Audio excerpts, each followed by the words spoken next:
다 함께 찬양 드림으로 하나님께 예배를 올려드리겠습니다.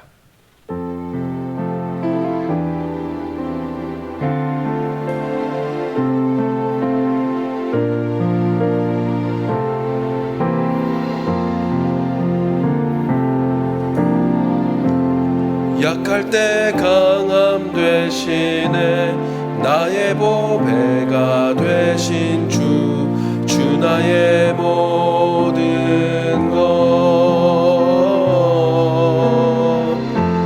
주 안에 있는 보물을 나는 포기할 수 없네 주 나의 모든 것 예수 어린 양 존귀한 이름 예수 어린 양 존귀한 이름 십자가 죄 사하셨네 주님의 이름 찬양해 주 나의 모든 것 쓰러진 나를 세우고 나의 빈잔을 채우네 주 나의 모든 것 예수 어린 양 존귀한 이름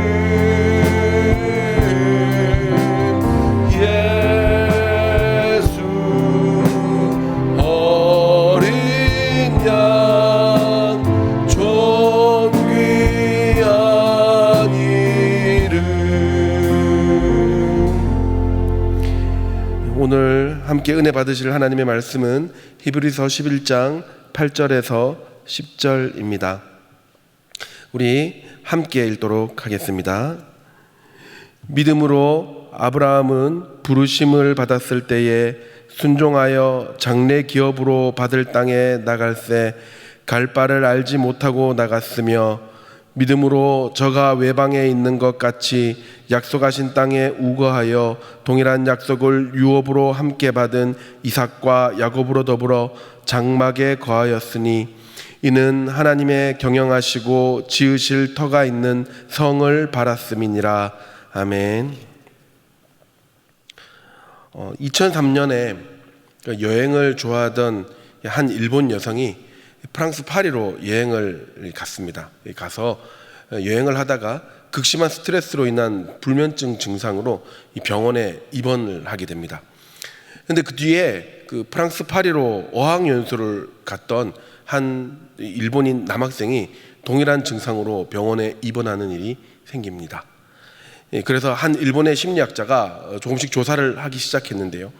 1998년부터 2003년까지 63명의 일본인 관광객 혹은 유학생, 이민자들이 원래 굉장히 건강한 사람이었는데 프랑스 파리에서만 이 정신적인 어려움을 겪고 입원을 하게 되는 증상을 발견하게 됩니다.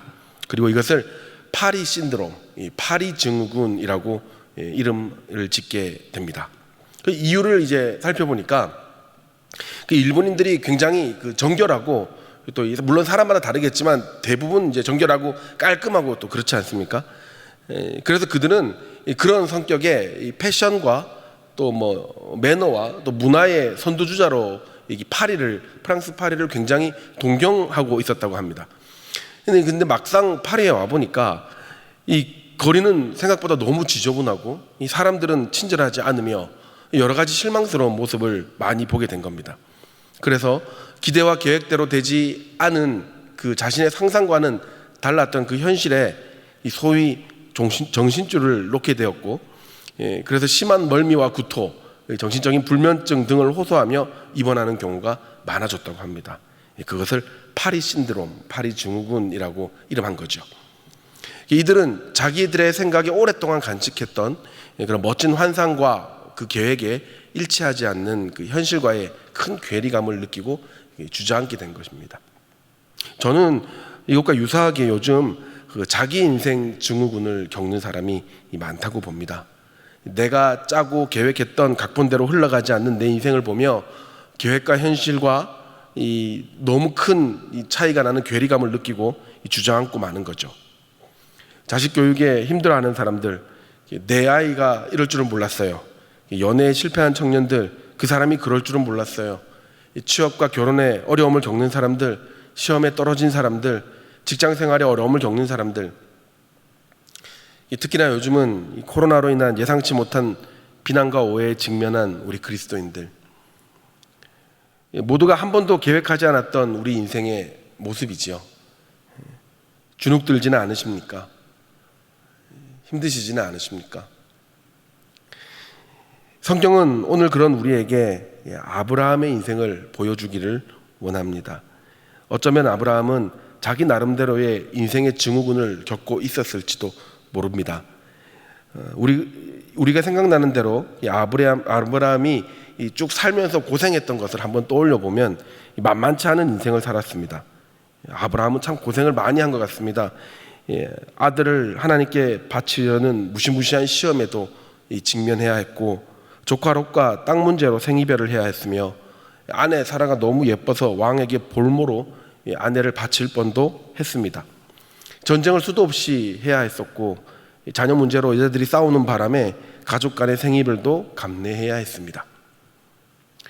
처음 하나님께서 아브라함에게 주셨던 비전이 있었죠. 내 본토 친척 아비 집을 떠나 내가 내게 지시할 땅으로 가라. 내가 너로 거기서 큰 민족을 이루게 하겠다. 그 비전을 받았었죠. 원래 살던 땅에서 떠나 하나님이 주시는 땅으로 가서 민족을 이루겠다. 어쩌면 하나님을 그때만 해도 잘 몰랐던 아브라함은 하나님이 땅을 주시겠다고 하니까 이 부동산을 생각하며 기대와 소망을 가지고 있었을지도 모릅니다. 아브라함은 부동산을 생각하며 기대에 찬 인생의 환상이 있었을 수도 있습니다. 그러나 수많은 인생의 고비들을 넘기며 살아온 아브라함, 그가 얻은 것은 땅이 아니라 믿음이었습니다. 물론 엄청난 땅과 부를 하나님께서 동시에 주셨지만 지금 우리는 그를 땅의 조상이라고 부르지 않습니다. 재물의 조상이라고 부르지 않습니다. 믿음의 조상이라고 부르지요. 그것은 그가 진정 얻은 것은 땅이 아니라 믿음이었기 때문입니다. 여러분, 이것은 내 뜻대로가 아니라 하나님 뜻대로 우리가 우리의 인생을 순종시킬 때 마침내 더 좋은 것, 마침내 온전한 것을 얻게 되는 것을 성경은 말하고 있는 것입니다. 이 아브라함이 가졌던 자세들이 있습니다. 이 순종의 태도들이 있습니다. 이 태도들은 오늘 불확실한 시대를 살아가는 우리 대형의 가족들이 꼭 가져야 될 자세라고 저는 생각합니다.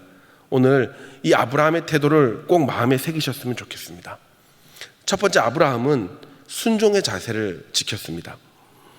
8절에 보면 아브라함은 자신이 갈 바를 알지 못했지만, 어디로 갈지 알지 못했지만 하나님이 가라고 하는 땅을 향해 일단 출발합니다.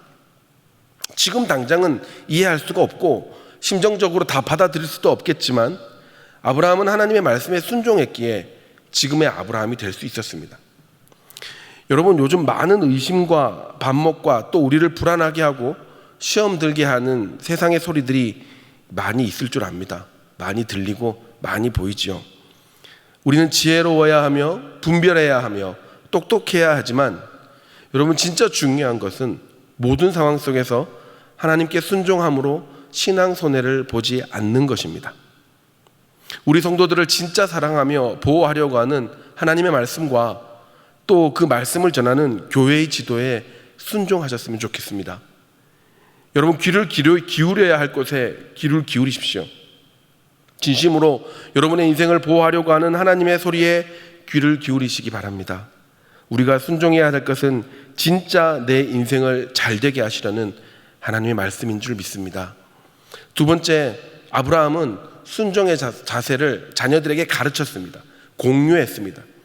이건 믿음의 세력을 더 넓힌 거죠.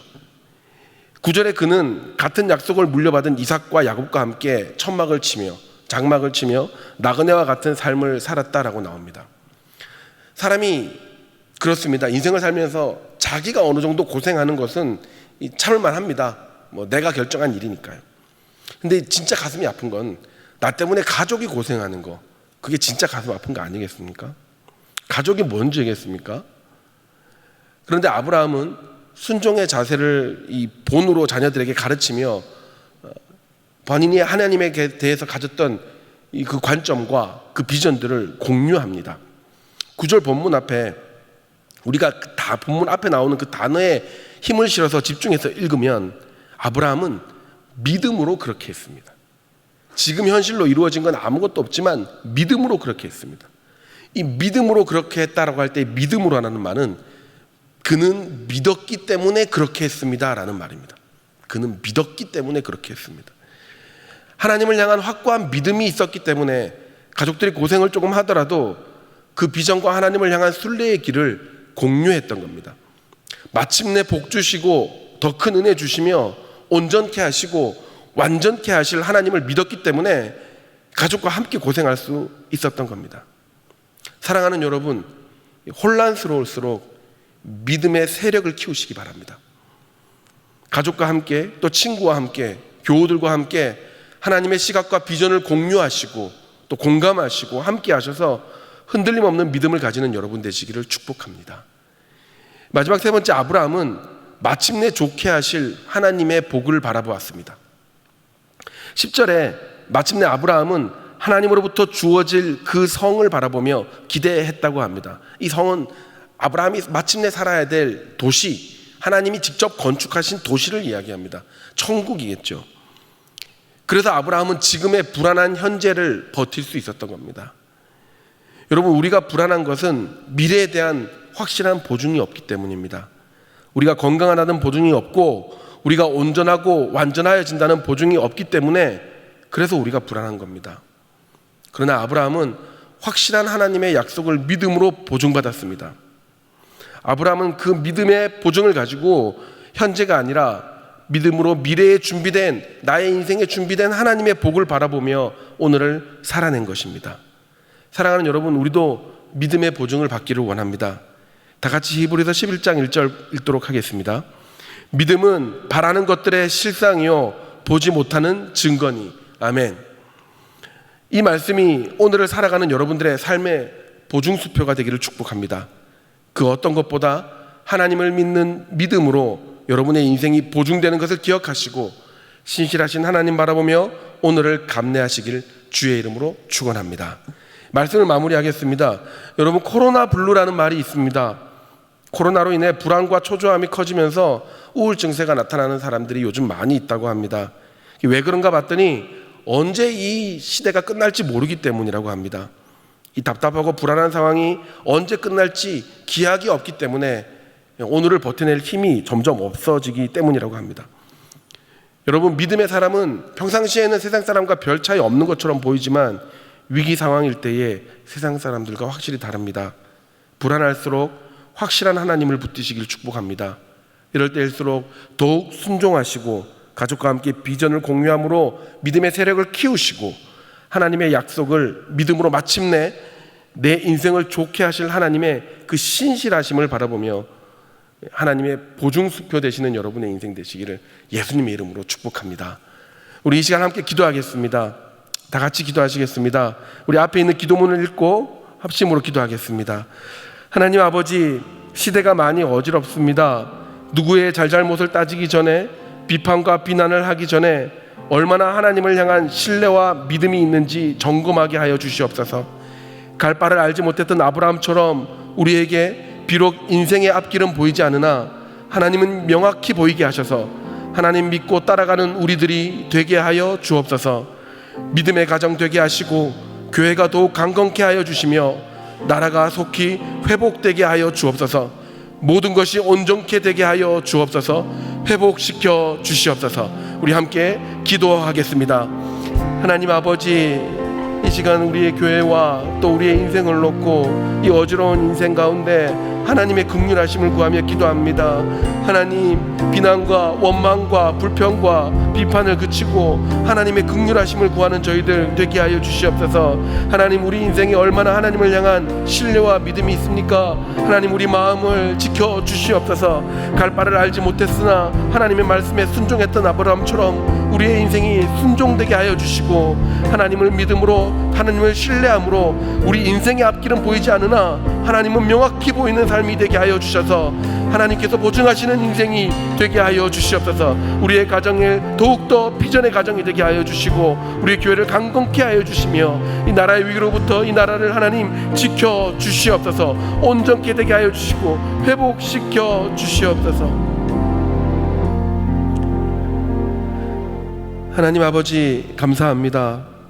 오늘도 하나님의 귀한 약속을 받게 하여 주셔서 감사드립니다. 늘 우리에게 좋은 것을 주시고 싶어 하시는 하나님, 끝까지 우리가 강건한 믿음을 가지게 하시고 어떤 세파 가운데서도 믿음으로 흔들리지 않는 평안을 누리게 하여 주옵소서. 앞서 일하시는 담임 목사님에게 성령의 충만하심을 허락하셔서 이 모든 어려움에서 승리하는 교회가 되게 하여 주시옵소서. 예수님의 이름으로 기도드립니다. 아멘. 계속해서 담임 목사님과 교회 그리고 나라와 민족 선교사님을 위해 기도해 주시고 예배를 마무리해 주시기 바랍니다.